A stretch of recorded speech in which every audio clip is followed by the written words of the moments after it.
military progress, national security, pushing the boundaries of science and warfare.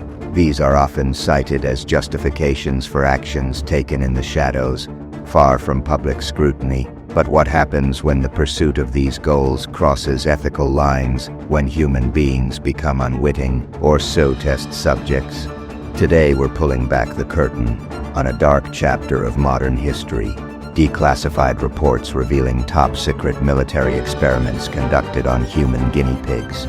These aren't Hollywood plots. These are documented cases where governments, in the name of defense or advancement, subjected their own citizens, often soldiers, but sometimes vulnerable civilians, to dangerous, unethical, and sometimes horrifying tests.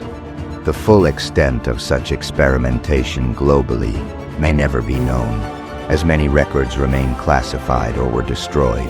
But what has come to light, often through decades of tenacious investigation, lawsuits, and declassification efforts, paints a chilling picture of scientific ambition overriding basic human rights. Let's examine some of the most infamous and disturbing cases. Case Study 1. The Manhattan Project's Human Plutonium Injections, USA 1940s. During the race to build the atomic bomb, scientists were desperate to understand the health effects of plutonium, a key ingredient. Between 1945 and 1947, at least 18 unsuspecting hospital patients, often terminally ill but sometimes not, were secretly injected with varying doses of plutonium without their informed consent. The subjects were typically chosen because they were not expected to live long, allowing for quicker study of how plutonium distributed in the body and was excreted. They were often told the injections were experimental treatments for their existing conditions. Code names like Product X were used. The full truth only emerged decades later through declassification and journalistic investigation. The ethical violations here are staggering: exploitation of vulnerable patients, complete lack of informed consent, and the deliberate use of human beings as means to an end for national security. While some argue the data gathered was vital for worker safety in nuclear facilities, the human cost and moral breach are undeniable. Case Study 2. Project MKUltra, USA, CIA 1950s-1970s, perhaps the most notorious and wide-ranging U.S. government mind control program, fueled by Cold War paranoia about Soviet brainwashing techniques. The CIA embarked on a massive clandestine research program to explore methods of controlling human behavior through drugs, hypnosis, sensory deprivation, psychological torture, and more. Hundreds of experiments were conducted, many on unwitting American and Canadian citizens. Subjects included mental patients, prisoners, drug addicts, and prostitutes, often vulnerable individuals unable to give meaningful consent or easily dismissed if they complained. Some experiments involved administering high doses of LSD and other psychoactive drugs without subjects' knowledge, sometimes with catastrophic psychological consequences, including death, like Frank Olson. Other MKUltra sub-projects explored hypnosis, electroshock therapy, behavioral modification, and even attempts to create Manchurian Candidate-style assassins. Most records were deliberately destroyed in 1973 when the program's existence started to leak, making a full accounting impossible. What we know comes from surviving documents and witness testimony, revealing a disturbing abuse of power. Case Study 3. Porton Down Chemical and Biological Warfare Testing, UK, Nini Teen 16 present. The UK's secretive military science park, Porton Down, has a long and controversial history of testing chemical and biological agents on human subjects, primarily British service personnel. Over 20,000 servicemen are estimated to have participated in trials from the Nini Teen 40s to the Nini Teen 80s alone. Volunteers, though the voluntariness has been questioned, given military hierarchy and pressure, were exposed to nerve agents like sarin and VX, mustard gas, CS gas, LSD, and various pathogens. They were often told the tests were to develop defenses against chemical attack or find cures for the common cold, not fully informed of the true risks or the nature of the substances involved.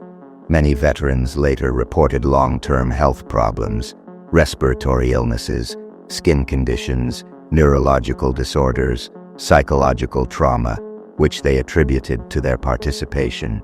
The death of serviceman Ronald Madison in 1953 after exposure to sarin became a major scandal, leading to inquests and eventually an apology from the government, but deep concerns about informed consent and long-term care persist. Case Study 4: Soviet Biological and Chemical Weapons Program USSR, Cold War Era. While details are scarcer due to historical secrecy, it's well documented that the Soviet Union also conducted extensive research into biological and chemical weapons, likely involving human experimentation. Places like Kantubek on Vozrojdeniya Island, now Aral Sea Disaster Zone, were major bioweapons testing sites. Defectors and declassified intelligence from other nations suggest experiments on prisoners, political and criminal, were common, testing the effects of agents like anthrax, smallpox, plague, and various nerve agents. The Sverdlovsk anthrax leak in 1979, though officially attributed to tainted meat for years, exposed the scale and danger of their bioweapons program and likely resulted from an accident at a military facility. The ethical framework within the highly secretive and authoritarian Soviet system likely offered even fewer protections for human subjects than in Western democracies, however flawed those protections were. The pursuit of military parity during the Cold War drove both superpowers to push ethical boundaries in terrifying ways. Case Study 5: Imperial Japanese Army's Unit 731 WWS, China. This is one of the most horrific examples of state-sponsored human experimentation. During World War II in occupied Manchuria, Unit 731 conducted live vivisections, biological and chemical weapons testing, frostbite experiments, and pathogen exposure on thousands of prisoners of war and civilians, mostly Chinese, but also Russians, Koreans, and others. Victims, referred to as Maruta logs, were subjected to unimaginable horrors, infected with plague, cholera, anthrax, limbs amputated without anesthesia to study blood loss, organs removed while alive, used as targets for grenades and flamethrowers. The goal was to develop devastating biological weapons and study human endurance under extreme trauma. The scale and cruelty are almost beyond comprehension. After the war, many of Unit 731's leaders were secretly granted immunity from prosecution by the United States in exchange for their research data, a deeply controversial decision driven by Cold War priorities as the U.S. sought any advantage in biological warfare knowledge. The victims received no justice for decades. Recurring themes and ethical nightmares. Across these disparate cases, several disturbing themes emerge. 1. Dehumanization of subjects. Whether prisoners, mental patients, enemy civilians, or even their own soldiers, subjects were often treated as objects, not individuals with rights. 2. Lack of informed consent. This is a bedrock of ethical research, yet it was systematically violated. Subjects were deceived about the nature of experiments, not told of risks, or were in coercive environments like military service or prison, where true consent was impossible. National security was often the trump card overriding individual rights. 3. Exploitation of vulnerable populations. Those with less power, the sick, the poor, prisoners, ethnic minorities, institutionalized individuals, were disproportionately targeted. They were less likely to refuse, less able to complain, and their suffering was often deemed more acceptable or ignorable by those in power. 4. Secrecy and lack of oversight. These experiments thrived in the shadows, shielded by government classification and minimal, if any independent, ethical review. This secrecy allowed abuses to continue unchecked for years, often only coming to light through leaks, whistleblowers, or declassification decades later. 5. The greater good argument versus individual rights. A constant tension exists. Researchers and military leaders often justified these actions by claiming they were necessary for national security, saving more lives in the long run, or achieving vital scientific breakthroughs. But at what cost to individual human dignity and fundamental rights? This utilitarian argument is deeply problematic when applied to non-consensual human experimentation. The legacy and the laws. The horrific revelations from Nazi medical experiments during WWE prosecuted at the Nuremberg trials led to the development of the Nuremberg Code in 1947, a landmark set of ethical principles for human experimentation, emphasizing voluntary informed consent as absolutely essential. This was a turning point.